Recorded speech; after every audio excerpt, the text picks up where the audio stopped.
In this video, I will introduce you with the gradient tool. So let's get started. We can find gradient tool from up here at the Our Tools panel or pressing G, shortcut G, gradient tool. From up here is linear gradient, radial gradient, angular gradient, reflection gradient, and diamond gradient. So each one of those are different. So if I took linear gradient, it will create something like shades from the starting point to the ending point, a straight line. Just like this, if I release, you will see what I got. Now let's go with this second one, radial gradient. Shades from the starting point to the ending point in a circular pattern, just like this, as you can see. Next will be our angular gradient. Shades in the counterclockwise sweep around the starting point, as you can see. Now let's go with our reflection gradient. Mirrors the same linear gradient on either side of the starting point, just like this. As you can see, let's go from up here. It's like a mirror. So this is good to know. And the last is our diamond. Shades from the middle to the outer corners of a diamond pattern, just like that. So that's it about this tricky area. And from up here we got some presets. As you can see, if I click, I will choose this one or this one. This is transparent. As you can see, it will go from this spot to this, but it will be transparency. Let's go create a new layer with this, and again it's transparency applied. So that's good to know. And if I go and choose this one, hit OK. Let me go to my background layer, just like this. It will now bring up the white color on the other side. So from up here we can go and add a new gradient, or we can reset them, load gradients, and from up here we can add more gradients. Let's go try this on. If I click OK, it will remove those and it will apply just only this harmonies one. And if I click append, it will bring up, but those will stay. Okay, let's hit append. And now we got something like this. Okay, from up here, as you can see, the name of this gradient is red and green. As you can see, gradient type is solid, smoothness is 100%. And from up here, if I go and double click up here, now I got color picker. I can move this to change a color. You will see the color will automatically apply on this, and we got a little preview up here. So that's good to see sometimes when you work.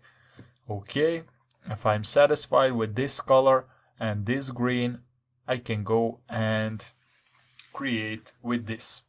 I can also save this by just hitting this new, and from up here we got our new gradient. We can change a name. Let's go call it practice, and that's it. Next time when I go up here at this gradient editor, we will got our practice gradient. So that's good to know. One more thing, if I press Alt, I will bring one more up here. And those little diamonds are on middle currently. Why is that? That's because this area is smooth. Now if I want this to be really hard edge, I can go and bring up this to one or the other side.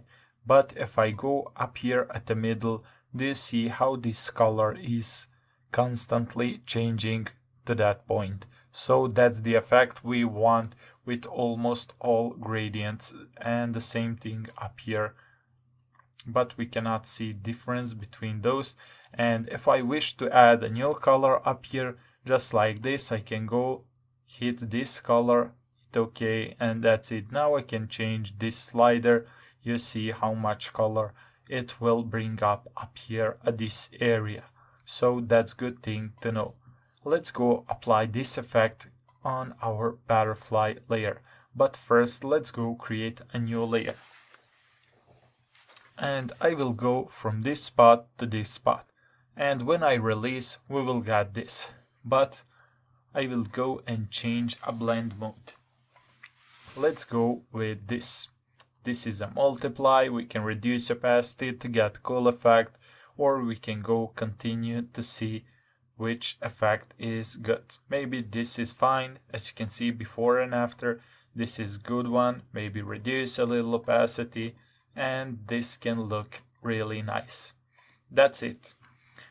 And if you wish, from up here, if you don't need to go create a new layer, if you're sure, if you want to go with your background layer, just let's go delete this layer. And blend mode, let's go up here, the same thing. Let's go with opacity at 55% and apply the same effect, as you can see. But now, what's the difference? Now we can't go back. Basically, we destroyed this image. How is that? Everything's up here is okay. But if I wish to go step back, I will need to go with undo. I cannot edit this like I can when this is on a new layer. So I will suggest you always work on a new layer. You don't need to work like this to destroy your images. And one more thing from up here, if we go and create a new, let me go pick a new layer and let's go with gradient like this. Great. If I go from this spot to this spot, we will get this effect. But if I go and hit reverse and undo this step, go from up here again, now this effect is reverse. So keep that in mind. And one more thing you need to know is go from up here. Let's go just make selection. And now even we don't need this layer. And let's go with our background layer. Now what if we got some selection just like this and we need to apply some gradient from up here? And what's gonna happen if I release mouse? It will only affect what's inside our selection. That's some golden rule in Photoshop. The current thing you do with any tool, let's go pick a brush tool and paint over it. It will only apply in the selection, in the current selection. It doesn't matter if there is 100,000 layers, it will only apply effect on the currently selection. So keep that in mind. And that's it about this tool.